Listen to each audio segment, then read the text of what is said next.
हुमायूं सागर Marina Bombay singer और Odisha singer भितर सेतु बंध या सिंगर है हुमायूं सागर। बॉम्बे सिंगर को ओडिया गीत बहुत कम मिलूला हुमायूं सागर जो मार्केट आसते हुमायूं सागर कौन छोट पिला थे।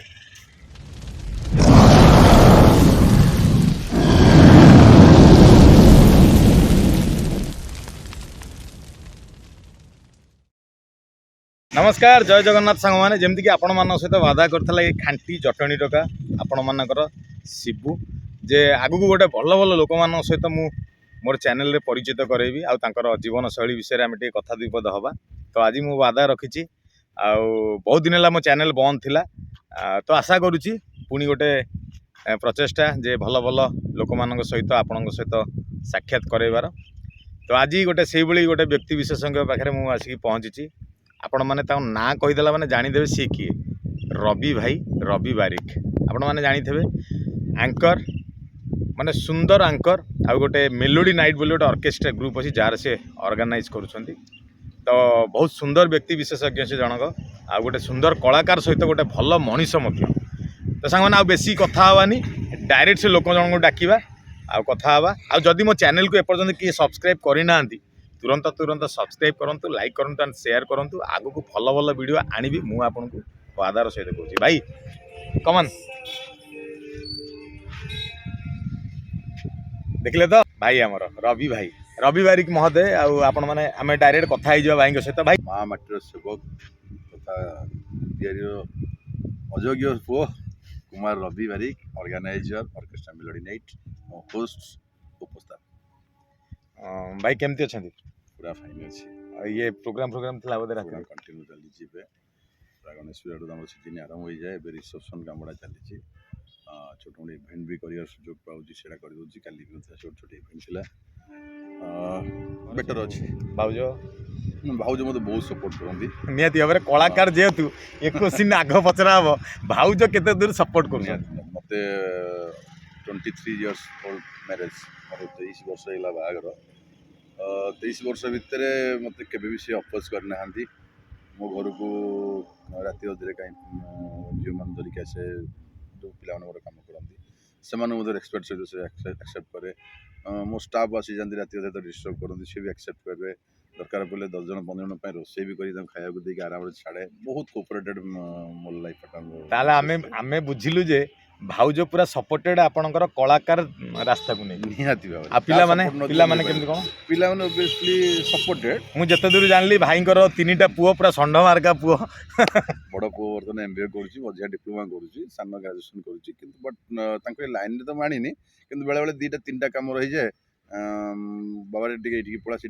जाकि मैनेज कर दियो। वाह बढ़िया भाईंकर भी सपोर्टिंग करिया को जा हो षंढ मार्का तीनटा पुओ रेडी पूरा भाई सहित जाओ भगवान को माने जगन्नाथ पाखे अशेष अशेष धन्यवाद भाई को आज पूरा देखिथे पूरा फिट रखिंट आ कलाटा को आग को बंचेबार जो शक्ति प्रयास भाई सदा सर्वदा जारी रही है छोट बेलू देखी आसी भाई एकाधारे भी गोटे मुझे भाई टैलेंट भाई भी गोटे भल कलाकार आ स्टेज आर्टिस्ट मो से भी भाई गोटे रोल भी कर ड्रामा गाँ ड्रामा हीरो रोल कर ना ना ना ना नहीं भल कर भाई गोटे स्वतंत्र परिचय नहीं अच्छा गोटे एंकर आ सुंदर एंकर भाईंकर एंकरशिप आपण मैंने जो मैंने देखी तो निश्चय माने भाई एबर कलाकार नुह बहुत दीर्घ वर्ष धरी भाई एंकरशिप चलती एबे भी मेलोडी नाइट बोली गोटे ग्रुप ऑर्गेनाइज कर चलती आ सुंदर सुंदर आमर कलाकार को आनिकी सिंगर मान को आनिकी से इंट्रोड्यूस करते भल भल प्रोग्राम भी भाई करती मेलोडी नाइट।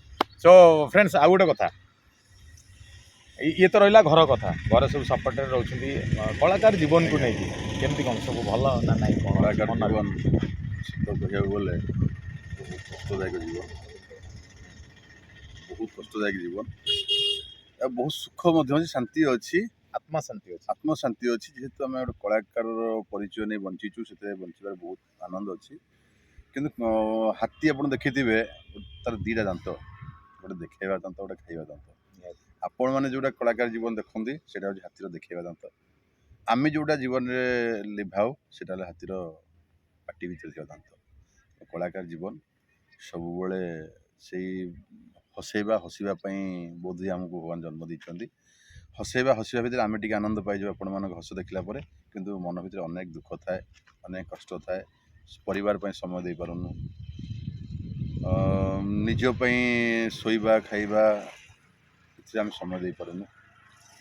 ଯାହାଦ୍ୱାରା କି ଆପଣମାନେ ଦେଖୁଛନ୍ତି ଅନେକ କଳାକାର ମଧ୍ୟ ହାରିଯାଆନ୍ତି। ଯାହା ହଉ ଏତେ ସତ୍ତ୍ୱେ ବି ଏତେ କଷ୍ଟ ଥାଇକି ବି ସେ ଲୋକମାନଙ୍କୁ ଭଲ ପାଇବା ଦେଇ ଆସୁଛନ୍ତି ନିଜର କିଛିଟା ଟ୍ୟାଲେଣ୍ଟରେ। ଯାହା ହଉ ବହୁତ ବହୁତ ଧନ୍ୟବାଦ। ଯିବା ଟପିକ୍ ଉପରକୁ ଭାଇ।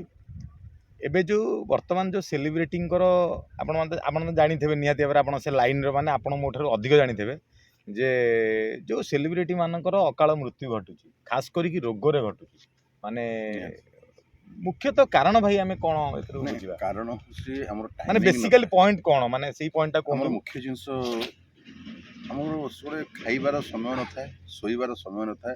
ଆପଣମାନେ ଯେତେବେଳେ ଶୋଇକି ଉଠନ୍ତି ଆମେ ଯେତେବେଳେ ଶୋଇବାକୁ ଯାଉ, ଆପଣମାନେ ଯେତେବେଳେ ଖାଆନ୍ତି ଆମେ ଯେତେବେଳେ ଉଠିକି ନିତ୍ୟକର୍ମ ଆରମ୍ଭ କରୁ।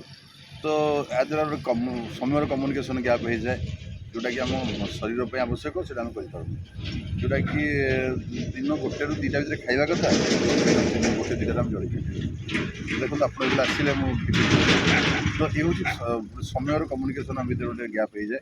ଭାଇ ଆମର ଇଏ ତ ରହିଲା ଗୋଟେ କଳାକାର ଜୀବନ, ନିହାତି ଭାବରେ ଗୋଟେ କଳାକାର ମନରେ ଯଦି କିଛି ନଥିବ ସେ ନିହାତି ଭାବରେ କିଛି ଗୋଟେ ନିଜର ଯେଉଁ ପର୍ସନାଲି ଯେଉଁ କ'ଣ କଥାରେ କହିଲେ ଇମ୍ପ୍ରେସନ୍ଟାକୁ ପର୍ସନାଲି କଥାଟାକୁ ସିଏ ଦବେଇବା ପାଇଁ ନିହାତି ଭାବରେ କିଛିଟା ଭୁଲ ପଦକ୍ଷେପ ନେଇଯାଇଥାଏ। ଯେମିତିକି ଗୋଟେ ଡ୍ରିଙ୍କସ୍ ଗୋଟେ ଜିନିଷଟା।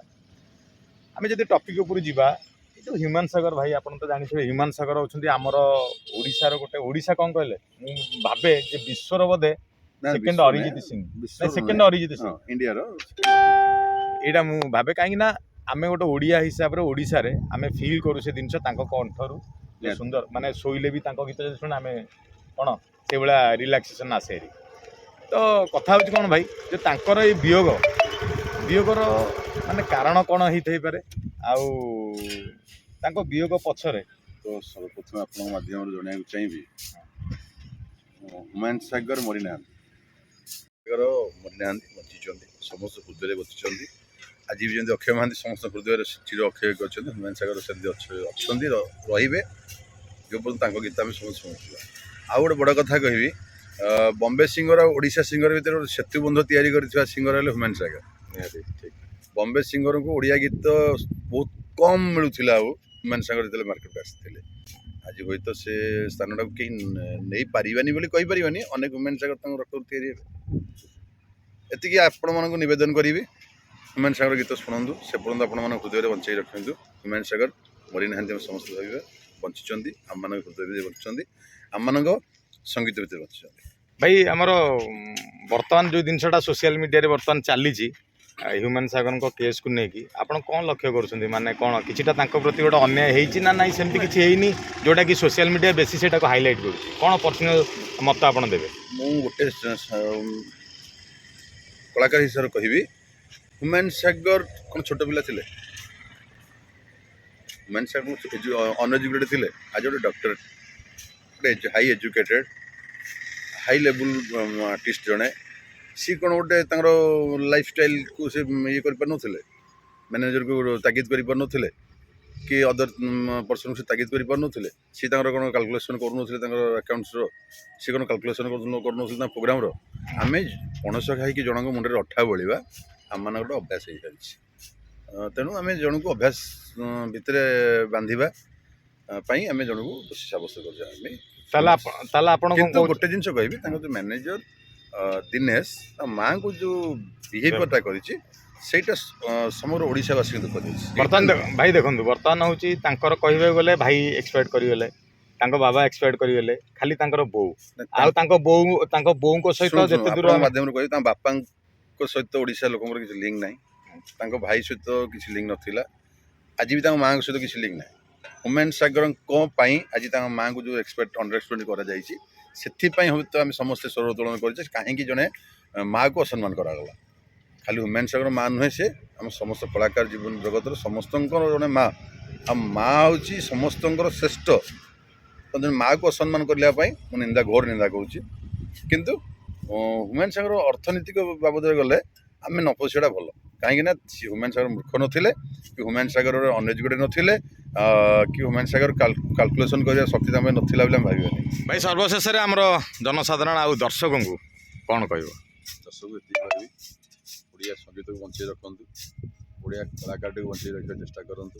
ଆପଣମାନେ ଯେଉଁ ପର୍ଯ୍ୟନ୍ତ ସଙ୍ଗୀତକୁ ବଞ୍ଚେଇ ରଖିଥିବେ କଳାକାରଟେ ସେ ପର୍ଯ୍ୟନ୍ତ ବଞ୍ଚିଥିବ। ଆପଣ ଯେଉଁ ପର୍ଯ୍ୟନ୍ତ ସଙ୍ଗୀତ ଭିତରେ ହସୁଥିବେ କଳାକାରଟେ ସେ ପର୍ଯ୍ୟନ୍ତ ହସୁଥିବ, ଆଉ ବଞ୍ଚିବାର ରାହା ପାଇବ, ବଞ୍ଚିବାର ସାହସ ପାଇବ, ଆଉ ବଞ୍ଚିକି ଆପଣମାନଙ୍କ ସହିତ ଭାଇଚାରା ବଞ୍ଚିପାରିବ। ତ ବହୁତ ବହୁତ ଧନ୍ୟବାଦ ରବ ଭାଇ। ଆଉ ଯେତେବେଳେ ଟିକେ ଆମକୁ ଭଲ ପାଇବା ଦେବାକୁ ଆମେ ଭାବିବୁ ଯେ ଆପଣଙ୍କୁ ଡାକିବାକୁ ମନା ନିଶ୍ଚିତ କରିବେନି। ବହୁତ ଦିନ ପରେ ରବ ଭାଇକି ଆଜି ପାଇଲି। ଆଉ ଗୋଟେ କଥା କହୁଛି, ମୋର ଯିଏ ଆଜି ବ୍ରଡକାଷ୍ଟ ନେଉଛନ୍ତି ମୋ ସାନ ଭାଇ ଅଂଶୁମାନ, ସେ ଗୋଟେ ଗ୍ରେଟ୍ ଆର୍ଟିଷ୍ଟ। ମାନେ ଆମ ଗାଁ ଯାତ୍ରାରେ ସେ ସମସ୍ତଙ୍କୁ ପଛରେ ପକେଇ ଆଗକୁ ପଳାନ୍ତି। ମୁଁ ବି ସରସ୍ୱତୀ ପାଖେ ପ୍ରାର୍ଥନା କରିବି, ଜଗନ୍ନାଥ ପ୍ରାର୍ଥନା କରିବି ଆପଣଙ୍କର କଳାକାର ଜୀବନ ମଧ୍ୟ ଆହୁରି ଆଗକୁ ଯାଉ। ହଉ ବହୁତ ବହୁତ ଧନ୍ୟବାଦ ରବ ଭାଇ। Thank you.